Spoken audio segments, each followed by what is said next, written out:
Bueno, a esta hora tenemos el placer de recibir aquí en este nuevo rumbo de la mañana a Onésimo González, conocido por todos ustedes, un técnico acabado sobre el tema de transporte que ha servido de manera diversa a instituciones del Estado, pero también a instituciones internacionales que lo consultan sobre el tema en el que él se ha especializado, el transporte. Bienvenido, Onésimo, bienvenido. Gracias, muy buenos días, equipo. Gracias por el privilegio de compartir esta mañana con ustedes. Don Onésimo, Francis Jorge, de este lado.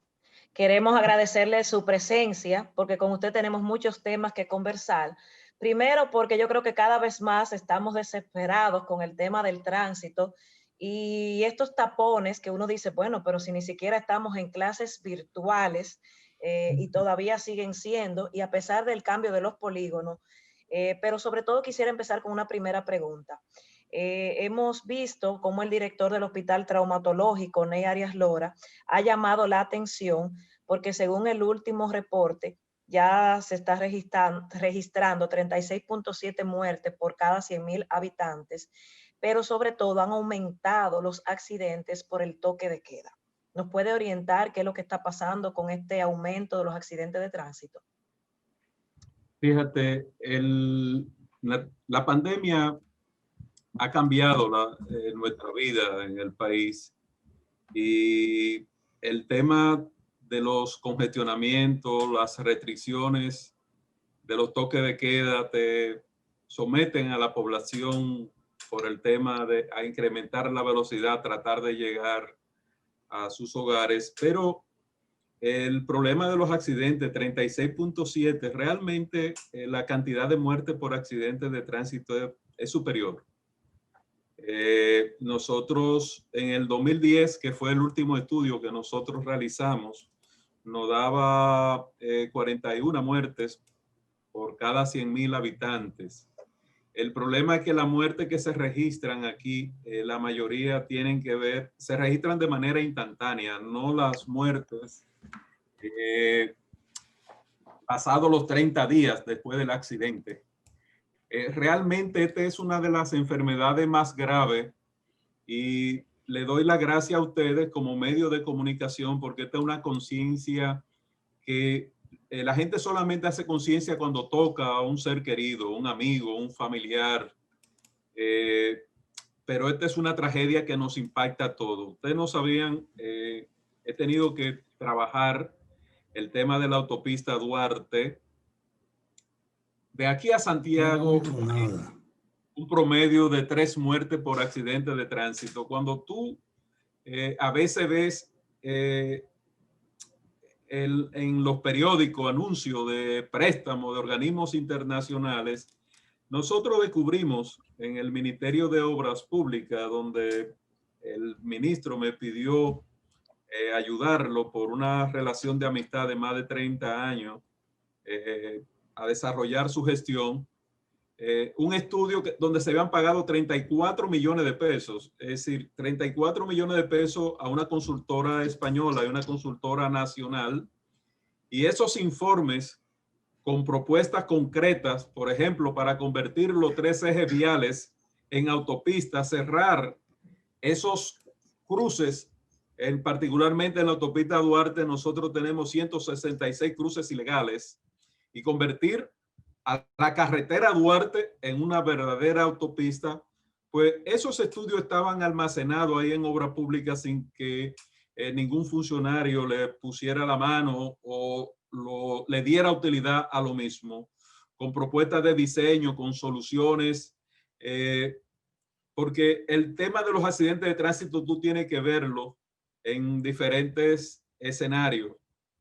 Es decir, está el ser humano, está la persona.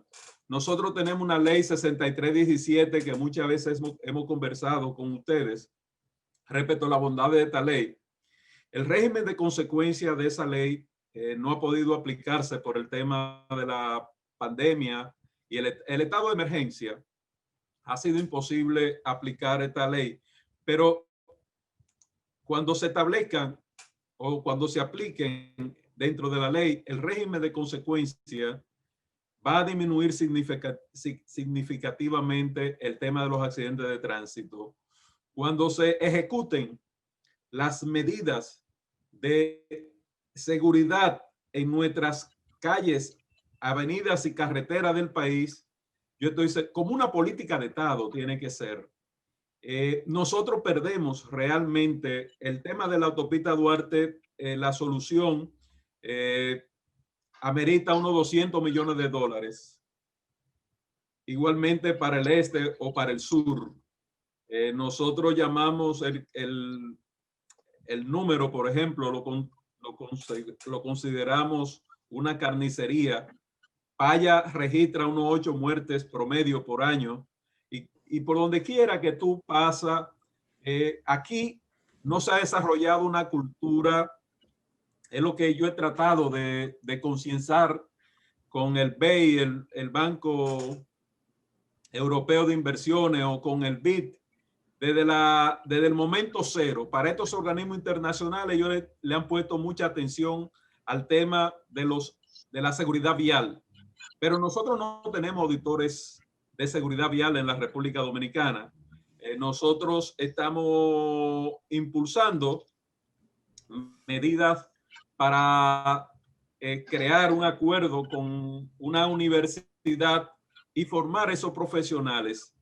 Yo diría que yo me especialicé en el año tan lejos como 1982, pero antes pocas personas se dedicaban a estudiar los problemas de tránsito y los problemas de transporte y qué esto conlleva.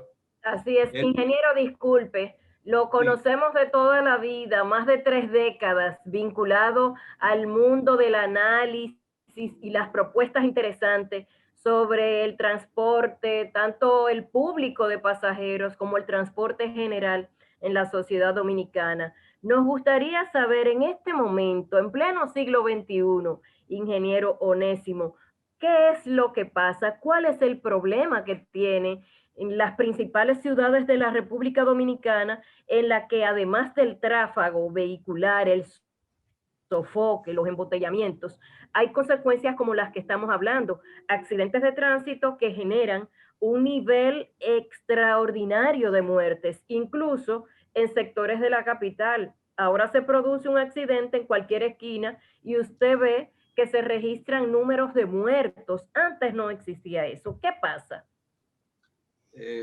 Patricia, nosotros hemos actuado con mucha responsabilidad cuando trabajamos en el proyecto de ley, la 6317.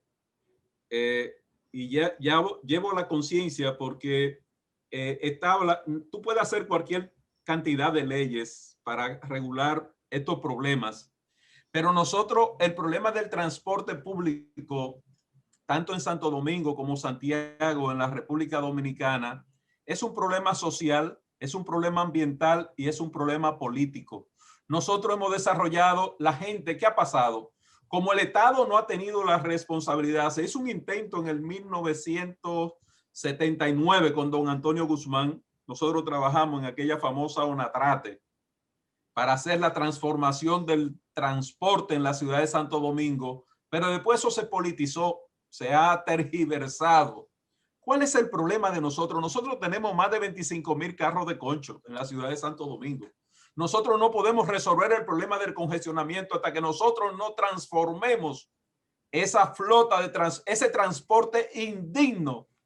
¿Qué significa esto aquí y en Santiago? Las 1,000 y pico, 2,000 unidades de carro público que hay en Santiago. Que el COVID se ha ensañado con estos dos polos, con el Gran Santo Domingo y con Santiago de los Caballeros, porque no hay distanciamiento social. Es un transporte indigno, no adecuado para el siglo XXI.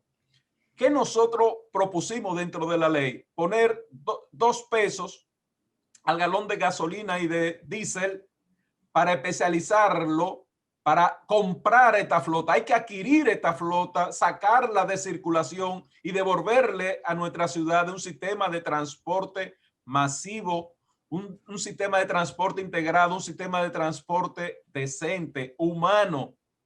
nosotros como clase media y como ciudadanos gastamos alrededor de un 40% de nuestros ingresos, porque usted dice, no, yo tengo mi auto, pero tu niña, tú no la mandas a la universidad en ese sistema de transporte. Este es el único país donde nosotros, cada uno de nosotros necesitamos tener un auto adicional con la consecuencia de costo, con la consecuencia de angustia que nos provocan a nosotros los padres cuando mandamos a nuestros hijos a nuestras universidades, que pueden ser también víctimas de un accidente. Entonces, ese nivel de congestionamiento, ¿qué pasa? ¿Por qué se registra el 67% de los accidentes de tránsito son los motores?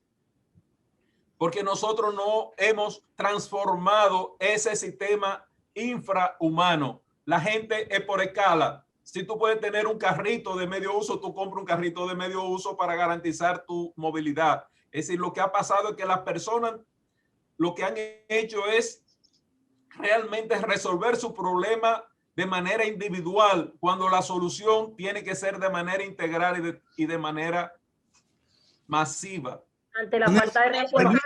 Permíteme que ya recuperé mi comunicación. Adelante, don Fafa. Independientemente de lo que tú dices, hay un problema, la infraestructura del transporte nacional. Se ha hablado de que necesitamos desde Jaina a Santiago con una extensión por La Vega hasta Nagua y Samaná, que llegue Santiago y Puerto Plata y Montecristi, un esfuerzo, un proyecto nacional de un ferrocarril que abarate el transporte y también los pasajes y obligue a reducir la saturación que tenemos en la casa. Y eso puede ser hecho por algún inversionista, ni siquiera por el gobierno. Pero no ha habido una atención a crear esa infraestructura de un transporte nacional efectivo, regular, barato. Ni por lo tanto ha habido tampoco una oferta del transporte colectivo regular y barato. ¿Qué tú crees de esa propuesta? Que hay que cambiar también la infraestructura, no solo con resoluciones, sino ahí, que eso tendría un impacto definitivo. ¿Qué tú crees de esa versión del transporte nacional? AFA, para tú generar un ferrocarril, el ferrocarril se fue en el 1937, fue que desapareció el ferrocarril Sánchez-La Vega.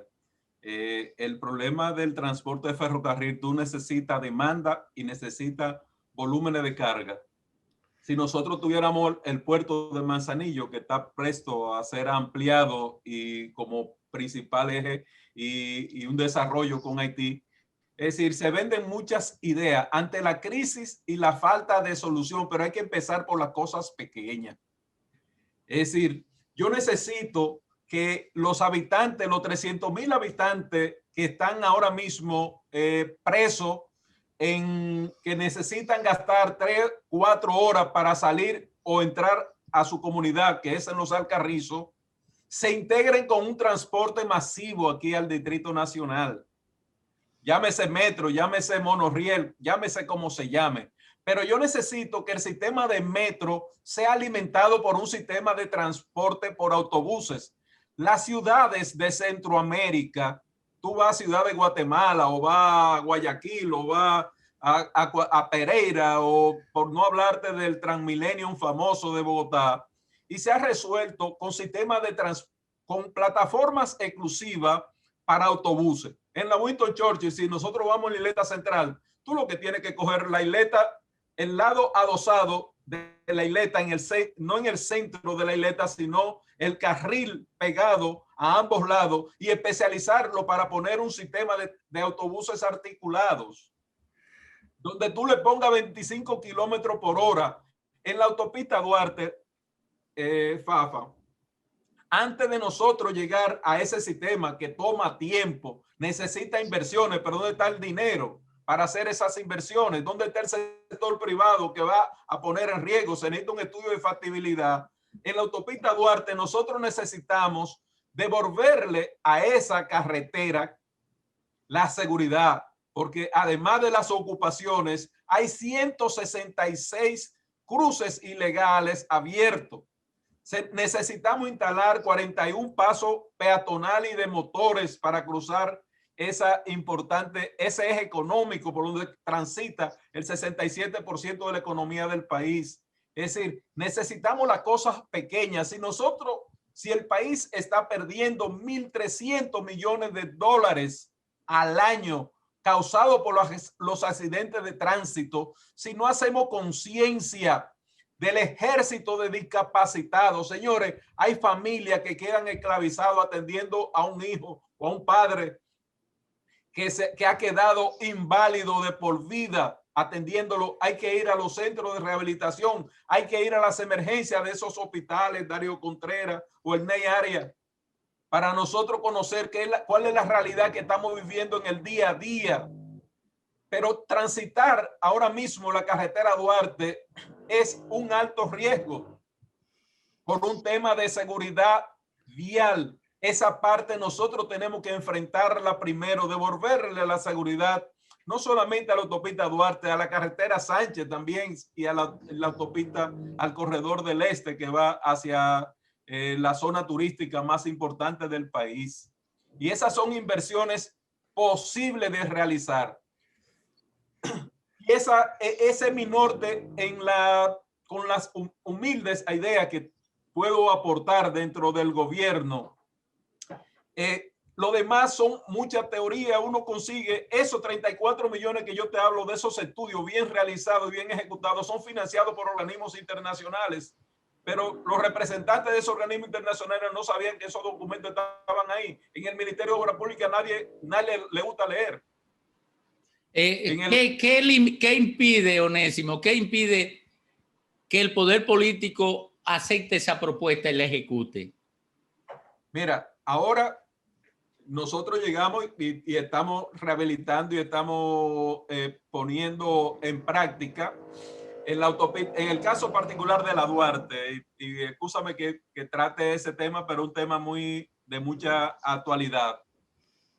Se habían gastado como 1.300 millones de pesos, ¿no? Yo llamo una inversión del asfalto político, es decir, si la Duarte tiene hoyo, se manda a asfaltar sin hacer las evaluaciones técnicas. Pero la Duarte va más allá de esas intervenciones. La parte de corto plazo que necesita la Duarte es prevención. Hay puntos críticos identificados donde se registran la mayor cantidad de accidentes. Es una intervención de mantenimiento rutinario, Domingo. Aquí no se cree, es decir, hay una cultura de dejar deteriorar la infraestructura vial hasta que haya que construirla o reconstruirla. Y eso es más costoso que darle un simple mantenimiento. Es decir, hay un hueco, no, se deja el hueco, está la grama metida dentro de la carretera, los drenajes, la señalización, es decir, cosas tan elementales, nosotros tenemos que retomar está en ese esfuerzo, Domingo, de las autoridades para volver otra vez a enrumbar ese camino de ese mantenimiento preventivo. Y el tema del transporte urbano en el Gran Santo Domingo y en Santiago, ¿qué impide que se transforme ese transporte? ¿Y qué impide que los políticos le pongan atención a esa desgracia que es el transporte en motocicleta? ¿Qué impide que hagan caso a tu juicio? Mira, y eso yo lo llevo y tengo la libertad. Tú sabes que yo soy un pensador independiente. Libre pensador, Onésimo. Dime. Libre pensador. Sí.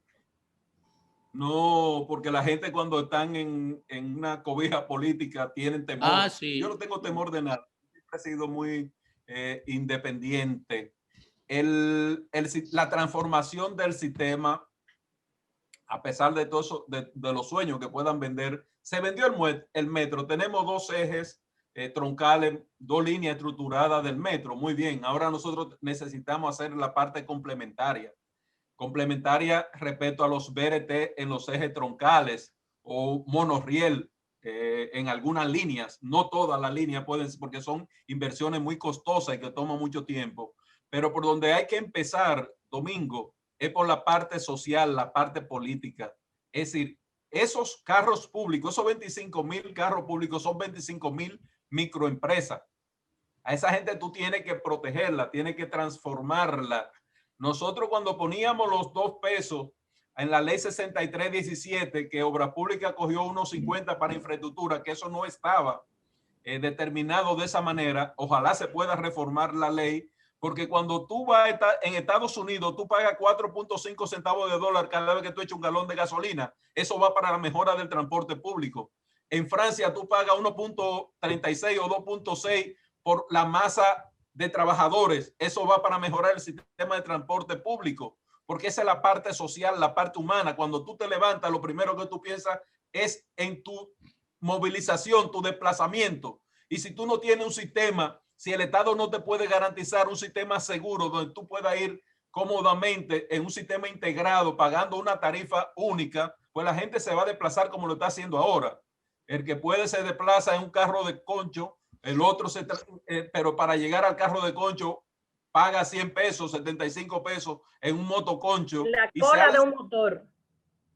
Se ha desarrollado ese sistema de transporte informal. Cuando tú me dices qué falta, yo lo que llamo al presidente, eso don Antonio lo hizo y fue voluntad política. Aquí todo tiene que llegar, que no debería ser.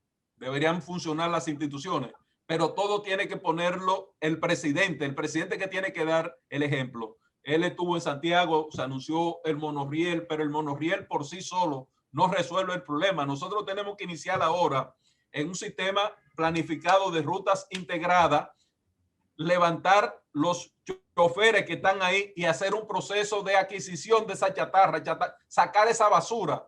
La mayoría de los choferes tú tienes que mandarlo al sistema de seguridad social obligatoriamente. Son gente que ya están tan detartalados como los vehículos, los mismos carros de concho. Entonces, ese problema tú vas por corredores, tú haces un plan piloto. Eso lo hizo Guatemala. Pongo la ciudad de Guatemala porque Álvaro Arzú murió siendo alcalde y estableció el Transmetro y funciona. Y allá el problema era más grave porque eran guaguas amarillas, totalmente detataladas. Panamá copió el sistema del metro de nosotros. Sin embargo, cuando Martinelli fue allá, lo primero que compró fue ese viaje a $25,000. Ustedes recuerdan autobuses de muchos colores panameños, los que han ido a la ciudad de Panamá, lo compró, hizo la transformación, ya van por 2 líneas de metro, pero con un sistema integrado.